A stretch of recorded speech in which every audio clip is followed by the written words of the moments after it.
साथ मुकाबला किया है।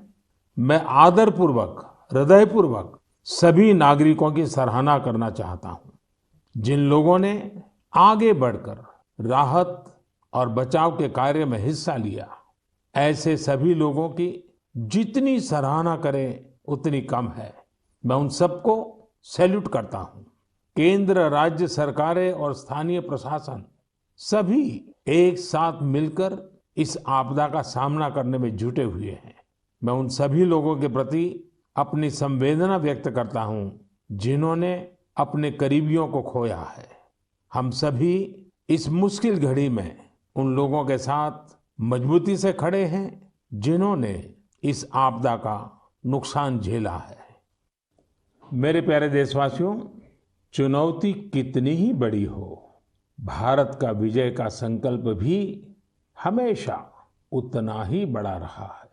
देश की सामूहिक शक्ति और हमारे सेवा भाव ने देश को हर तूफान से बाहर निकाला है। हाल के दिनों में हमने देखा है कि कैसे हमारे डॉक्टर्स, नर्सेस और फ्रंटलाइन वॉरियर्स, उन्होंने खुद की चिंता छोड़कर दिन रात काम किया और आज भी कर रहे हैं।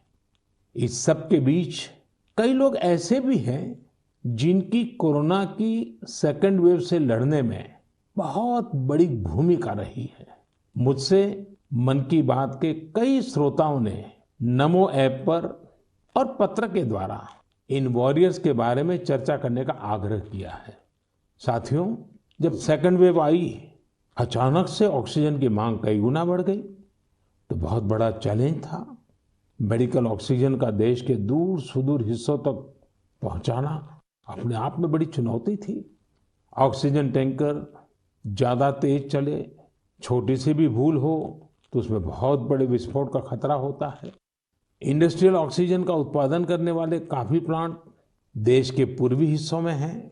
वहाँ से दूसरे राज्यों में ऑक्सीजन पहुँचाने के लिए भी कई दिन का समय लगता है। देश के सामने आई इस चुनौती में देश की मदद की क्रायोजेनिक टैंकर चलाने वाले ड्राइवर्स ने, ऑक्सीजन एक्सप्रेस ने, एयरफोर्स के पायलट्स ने, ऐसे अनेकों लोगों ने युद्ध स्तर पर काम करके हजारों लाखों लोगों का जीवन बचाया। आज मन की बात में हमारे साथ ऐसे ही एक साथी जुड़ रहे हैं, यूपी के जौनपुर के रहने वाले श्रीमान दिनेश उपाध्याय जी।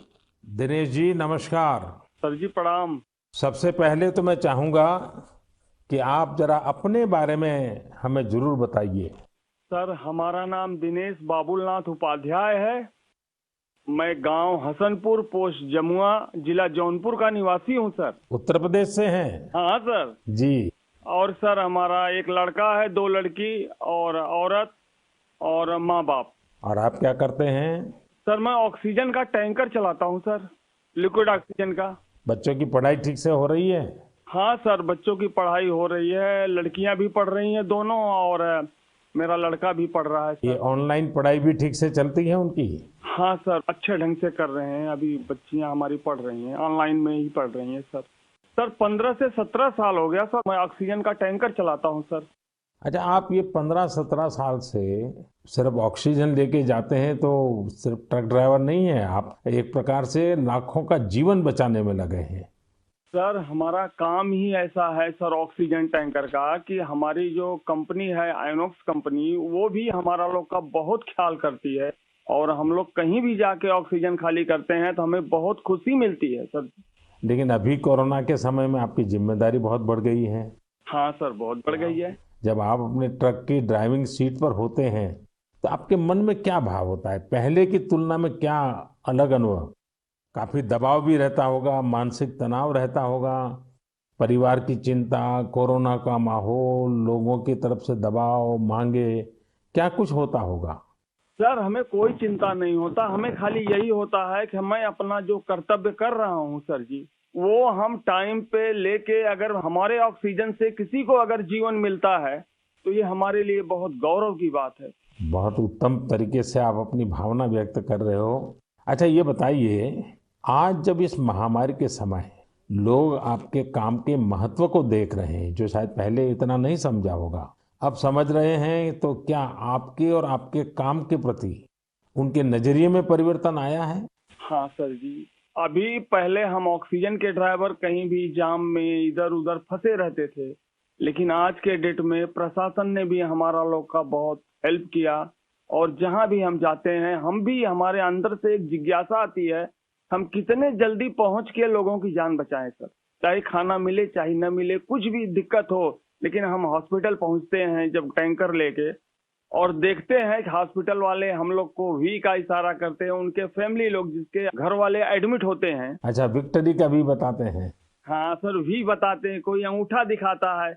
हमको बहुत तसल्ली आती है हमारे जीवन में कि हमने कोई अच्छा काम जरूर किया है, जो मुझे ऐसा सेवा करने का अवसर मिला है सर। सारी थकान उतर जाती होगी। हाँ सर, हाँ सर।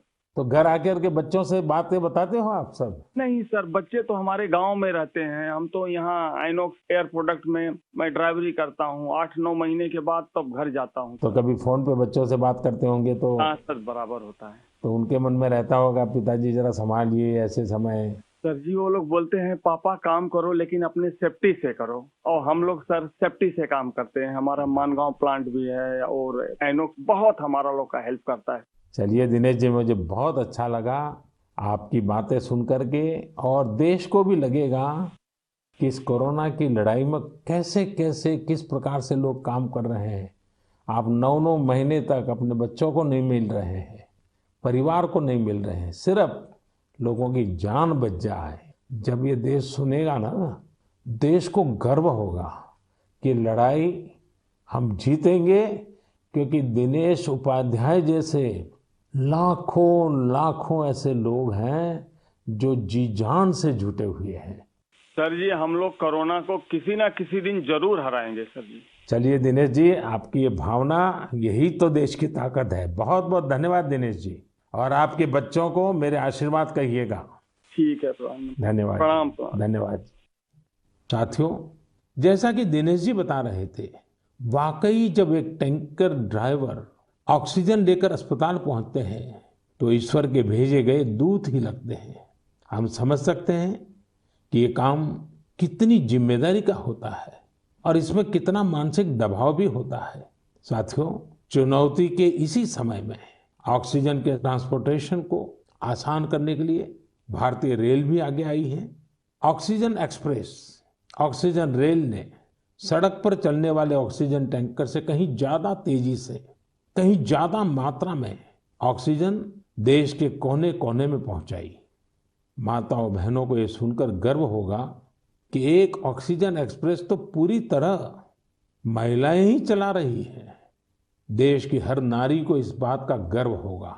इतना ही नहीं, हर हिंदुस्तानी को गर्व होगा। मैंने ऑक्सीजन एक्सप्रेस की एक लोको पायलट शिरीषा गजनी जी को मन की बात में आमंत्रित किया है। शिरीषा जी, नमस्ते। नमस्ते सर, कैसे हैं सर? मैं बहुत ठीक हूँ शिरीषा जी।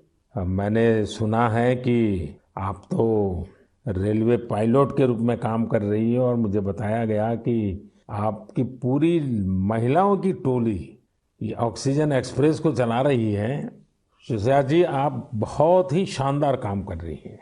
कोरोना काल में आपकी तरह अनेक महिलाओं ने आगे आकर कोरोना से लड़ने में देश को ताकत दी है। आप भी नारी शक्ति का एक बहुत बड़ा उदाहरण है। लेकिन देश जानना चाहेगा, मैं जानना चाहता हूँ कि आपको ये मोटिवेशन कहाँ से मिलता है? सर, मुझको मोटिवेशन मेरा फादर मदर भी है सर। मेरा फादर गवर्नमेंट एम्प्लॉय है sir. Actually I am having 2 elder sisters. We are 3 members, ladies only. But my father giving very encourage to work. My first sister doing government job in bank work, and I am settled in railway. My parents only encouraging me. अच्छा शिरीषा जी, आपने सामान्य दिनों में भी railway को अपनी सेवाएं दी हैं, ट्रेन को स्वाभाविक चला है, लेकिन जब ये एक तरफ ऑक्सीजन की इतनी मांग, और जब आप ऑक्सीजन को लेके जा रही है, तो थोड़ा जिम्मेदारी भरा काम होगा, थोड़ी और जिम्मेवारी होगी। सामान्य गुड्स को ले जाना अलग बात है, ऑक्सीजन तो बहुत ही डेलिकेट भी होती है चीज़ें। तो क्या अनुभव आता था? मैं हैप्पीली फील किया ये काम करने के लिए। ऑक्सीजन स्पेशल देने के टाइम में सभी देखिए सेफ्टी का wise, formation wise any leakage है। नेक्स्ट इंडियन रेलवे भी सपोर्टिव है सर। ये ऑक्सीजन चलाने के लिए मुझको ग्रीन पाथ दिया, ये गाड़ी चलाने के लिए 125 किलोमीटर्स 1.5 आवर में रीच हो गया। इतना रेलवे भी रेस्पॉन्सिबिलिटी ले लिया, मैं भी रेस्पॉन्सिबिलिटी है सर। वाह, चलिए सिरसा जी, मैं आपको बहुत बधाई देता हूं और आपके पिताजी माताजी को विशेष रूप से प्रणाम करता हूं, जिन्होंने तीनों बेटियों को इतनी प्रेरणा दी और उनको इतना आगे बढ़ाया और इस प्रकार का हौसला दिया है। और मैं समझता हूं ऐसे माँ बाप को भी प्रणाम और आप सभी बहनों को भी प्रणाम, जिन्होंने इस प्रकार से देश की सेवा भी की और जज्बा भी दिखाया है। बहुत बहुत धन्यवाद सिरसा जी। धन्यवाद सर, थैंक यू सर। आपका ब्लेसिंग चाहिए सर मुझे। बस परमात्मा का आशीर्वाद आप पर बना रहे, आपके माता पिता का आशीर्वाद बना रहे। धन्यवाद जी। धन्यवाद सर। साथियों, हमने अभी सिरसा जी की बात सुनी। उनके अनुभव प्रेरणा भी देते हैं, भावुक भी करते हैं। वास्तव में ये लड़ाई इतनी बड़ी है कि इसमें रेलवे की ही तरह हमारा देश जल, थल, नभ तीनों मार्गों से काम कर रहा है। एक और खाली टैंकर्स को एयरफोर्स के विमानों द्वारा ऑक्सीजन प्लांट तक पहुंचाने का काम हो रहा है। दूसरी ओर नए ऑक्सीजन प्लांट बनाने का काम भी पूरा किया जा रहा है। साथ ही विदेशों से ऑक्सीजन, ऑक्सीजन कॉन्सेंट्रेटर्स और क्रायोजेनिक टैंकर्स भी देश में लाए जा रहे हैं। इसलिए इसमें नेवी भी लगी, एयरफोर्स भी लगी, आर्मी भी लगी और डीआरडीओ जैसी हमारी संस्थाएं भी जुटी हैं। हमारे कितने ही वैज्ञानिक, इंडस्ट्री के एक्सपर्ट्स और टेक्नीशियन भी युद्ध स्तर पर काम कर रहे हैं। इन सब के काम को जानने की, समझने की जिज्ञासा सभी देशवासियों के मन में है। इसलिए हमारे साथ हमारी एयरफोर्स के ग्रुप कैप्टन पटनायक जी जुड़ रहे हैं। पटनायक जी, जय हिंद। सर जय हिंद। सर मैं ग्रुप कैप्टन ए.के. पटनायक हूँ, वायुसेना स्टेशन हिंडन से बात कर रहा हूँ। पटनायक जी, कोरोना से लड़ाई के दौरान आप बहुत बड़ी जिम्मेवारी संभाल रहे हैं। दुनिया भर में जाकर के टैंकर लाना, टैंकर यहाँ पहुँचाना। मैं जानना चाहूँगा कि एक फौजी के नाते एक अलग प्रकार का काम आपने किया है। मरने मारने के लिए दौड़ना होता है, आज आप जिंदगी बचाने के लिए दौड़ रहे हैं। कैसा अनुभव हो रहा है? सर, इस संकट के समय में हमारे देशवासियों को मदद कर सकते हैं, ये हमारे लिए बहुत ही सौभाग्य का काम है सर। और ये जो भी हमें मिशंस मिले हैं, हम बखूबी से उसको निभा रहे हैं। हमारी ट्रेनिंग और सपोर्ट सर्विसेज जो हैं हमारी पूरी मदद कर रहे हैं।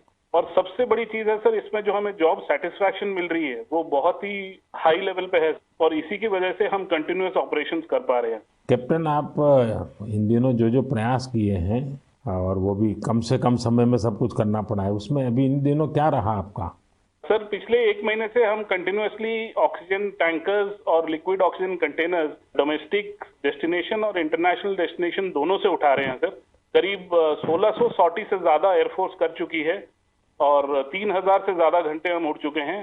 करीब 160 इंटरनेशनल मिशन कर चुके हैं, जिस वजह से हम हर जगह से ऑक्सीजन टैंकर्स जो पहले अगर डोमेस्टिक में 2 से 3 दिन लगते थे, हम उसको 2 से 3 घंटे में एक जगह से दूसरी जगह पहुंचा सकते हैं सर। और इंटरनेशनल मिशन में भी within 24 hour continuous round the clock operations करके पूरी एयरफोर्स इसमें लगी हुई है कि जितनी जल्दी हो सके हम जितने ज्यादा टैंकर ला सकें और देश की मदद कर सके सर। कैप्टन, आपको इंटरनेशनल में अभी कहाँ कहाँ दौड़ भागना पड़ा? सर, शॉर्ट नोटिस पे हमें सिंगापुर, दुबई, बेल्जियम, जर्मनी और यूके, ये सब जगह पे different fleets of the Indian air force sir, IL-76, C-17 और बाकी सारे विमान गए थे, C-130, जो बहुत ही शॉर्ट नोटिस पे ये मिशन प्लान करके हमारी ट्रेनिंग और जोश की वजह से हम टाइमली इन मिशन को कंप्लीट कर पाए सर। देखिए, इस बार देश गर्व अनुभव करता है कि जल हो, थल हो, नभ हो, हमारे सारे जवान इस कोरोना के खिलाफ लड़ाई में लगे हैं और कैप्टन आपने भी बहुत बड़ी जिम्मेवारी निभाई है, तो मैं आपको भी बहुत बधाई देता हूं। Sir, thank you so much sir. हम अपनी पूरी कोशिश में जी जान के साथ लगे हुए हैं और मेरी बेटी भी मेरे साथ है सर, अदिति। अरे वाह नमस्ते मोदी जी। नमस्ते बेटी, नमस्ते। अदिति, आप कितने साल की हैं? मैं 12 साल की हूँ और मैं क्लास 8 में पढ़ती हूँ। तो ये पिताजी बाहर जाते हैं, यूनिफॉर्म में रहते हैं, हाँ, तो उनके बड़ा लिए मुझे बहुत प्राउड लगता है, बहुत गर्व महसूस होता है कि वो इतना सब महत्वपूर्ण काम कर रहे हैं। जो सारे कोरोना पीड़ित लोग हैं उनकी मदद इतनी ज्यादा कर रहे हैं और इतने सारे देशों से ऑक्सीजन टैंकर्स ला रहे हैं, कंटेनर्स ला रहे हैं। लेकिन बेटी तो पापा को बहुत मिस करती है ना। हाँ, मैं बहुत मिस करती हूँ उन्हें। वो आजकल ज्यादा घर पे रह भी नहीं पा रहे हैं क्योंकि इतने सारे इंटरनेशनल फ्लाइट्स में जा रहे हैं और कंटेनर्स और टैंकर्स उनके प्रोडक्शन प्लांट्स तक पहुंचा रहे हैं ताकि जो कोरोना पीड़ित लोग हैं उनको टाइमली ऑक्सीजन मिल सके और उनकी जान बच सके। तो बेटा ये जो ऑक्सीजन के कारण लोगों की जान बचाने वाला काम तो अब घर घर में लोगों को पता चला है। जब तुम्हारे फ्रेंड सर्कल, तुम्हारे साथी स्टूडेंट जानते होंगे कि तुम्हारे पिताजी ऑक्सीजन की सेवा में लगे हैं, तो तुम्हारे प्रति भी बड़े आदर से देखते होंगे वो लोग। हाँ, मेरे सारे फ्रेंड्स भी बोलते हैं कि तुम्हारे पापा इतना ज़्यादा इम्पोर्टेंट काम कर रहे हैं और तुम्हें भी बहुत प्राउड लगता होगा। और तब मुझे इतना ज़्यादा गर्व अनुभव होता है। और मेरी जो सारी फैमिली है, मेरे नाना नानी दादी सब लोग भी मेरे पापा के लिए बहुत प्राउड है। मेरी मम्मी और वो लोग भी डॉक्टर्स हैं, वो लोग भी दिन रात काम कर रहे हैं। और सारी आर्म फोर्सेस, मेरे पापा के सारे स्क्वाड्रन के अंकल्स और सारी जो फोर्सेस हैं, सब लोग, सारी सेना बहुत काम कर रही है। और मुझे यकीन है कि सबकी कोशिशों के साथ हम लोग कोरोना से ये लड़ाई ज़रूर जीतेंगे। हमारे यहाँ कहते हैं कि बेटी जब बोलती है ना तो उसके शब्दों में सरस्वती विराजमान होती है, और जब अदिति बोल रही है कि हम जरूर जीतेंगे तो एक प्रकार से ये ईश्वर की वाणी बन जाती है। अच्छा अदिति, अभी तो ऑनलाइन पढ़ती होगी? हाँ, अभी तो हमारे सारे ऑनलाइन क्लासेस चल रहे हैं और अभी हम लोग घर पे भी सारे फुल प्रिकॉशंस ले रहे हैं। और कहीं अगर बाहर जाना है तो फिर डबल मास्क पहन के और सब कुछ सारे प्रिकॉशंस और पर्सनल हाइजीन मेंटेन कर रहे हैं, सब चीज़ों का ध्यान रख रहे हैं। अच्छा बेटा, तुम्हारी क्या हॉबीज है, क्या पसंद है?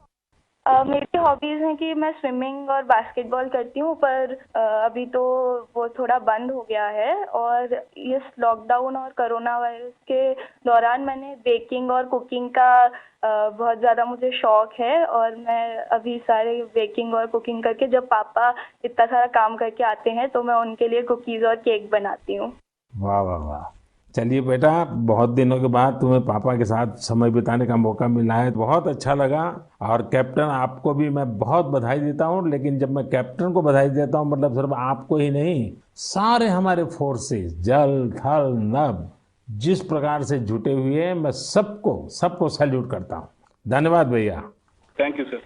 साथियों, वाकई हमारे इन जवानों ने, इन वॉरियर्स ने जो काम किया है, इसके लिए देश इन्हें सैल्यूट करता है। इसी तरह लाखों लोग दिन रात जुटे हुए हैं। जो काम वो कर रहे हैं वो उनके रूटीन काम का हिस्सा नहीं है। इस तरह की आपदा तो दुनिया पर 100 साल बाद आई है, एक शताब्दी के बाद इतना बड़ा संकट। इसलिए इस तरह के काम का किसी के पास कोई भी अनुभव नहीं था। इसके पीछे देश सेवा का जज्बा है और एक संकल्प शक्ति है। इसी से देश ने वो काम किया है जो पहले कभी नहीं हुआ। आप अंदाजा लगा सकते हैं, सामान्य दिनों में हमारे यहाँ एक दिन में 900 metric ton liquid medical oxygen का प्रोडक्शन होता था। अब ये 10 गुना से भी ज्यादा बढ़कर करीब करीब 9,500 मीट्रिक टन प्रतिदिन उत्पादन हो रहा है। इस ऑक्सीजन को हमारे वॉरियर्स देश के दूर सुदूर कोने तक पहुंचा रहे हैं। मेरे प्यारे देशवासियों, ऑक्सीजन पहुंचाने के लिए देश में इतने प्रयास हुए, इतने लोग जुटे। एक नागरिक के तौर पर ये सारे कार्य प्रेरणा देते हैं। एक टीम बनकर हर किसी ने अपना कर्तव्य निभाया है। मुझे बेंगलुरु से उर्मिला जी ने कहा है कि उनके पति लैब टेक्नीशियन है और ये भी बताया है कि कैसे इतनी चुनौतियों के बीच वो लगातार टेस्टिंग का काम करते रहे हैं। साथियों, कोरोना की शुरुआत में देश में केवल एक ही टेस्टिंग लैब थी, लेकिन आज 2500 से ज्यादा लैब्स काम कर रही हैं। शुरू में कुछ 100 टेस्ट एक दिन में हो पाते थे, अब 20 लाख से ज्यादा टेस्ट एक दिन में होने लगे हैं। अब तक देश में 33 करोड़ से ज्यादा सैंपल की जांच की जा चुकी है। ये इतना बड़ा काम इन साथियों की वजह से ही संभव हो रहा है। कितने ही फ्रंटलाइन वर्कर्स सैंपल कलेक्शन के काम में लगे हुए हैं। संक्रमित मरीजों के बीच जाना, उनका सैंपल लेना, ये कितनी सेवा का काम है। अपने बचाव के लिए इन साथियों को इतनी गर्मी में भी लगातार पीपीई किट पहन के ही रहना पड़ता है। इसके बाद ये सैंपल लैब में पहुंचता है।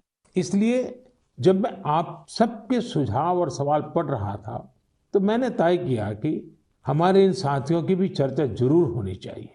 इनके अनुभवों से हमें भी बहुत कुछ जानने को मिलेगा। तो आइए दिल्ली में एक लैब टेक्नीशियन के तौर पर काम करने वाले हमारे साथी प्रकाश कांडपाल जी से बात करते हैं। प्रकाश जी नमस्कार। नमस्कार आदरणीय प्रधानमंत्री जी। प्रकाश जी, सबसे पहले तो आप मन की बात के हमारे सभी श्रोताओं को अपने बारे में बताइए। आप कितने समय से ये काम कर रहे हैं और कोरोना के समय आपका क्या अनुभव रहा है, क्योंकि देश के लोगों को इस प्रकार से न टीवी पर दिखते हैं न अखबार में दिखते हैं, फिर भी एक ऋषि की तरह लैब में रह करके काम कर रहे हैं। तो मैं चाहूंगा कि आप जब बताएंगे तो देशवासियों को भी जानकारी मिलेंगी कि देश में काम कैसे हो रहा है। सर, मैं दिल्ली सरकार के स्वास्थ्य संस्थान institute of liver and biliary sciences नाम के हॉस्पिटल में पिछले 10 वर्षों से लैब टेक्नीशियन के रूप में कार्यरत हूँ। मेरा स्वास्थ्य क्षेत्र का अनुभव 22 वर्षों का है।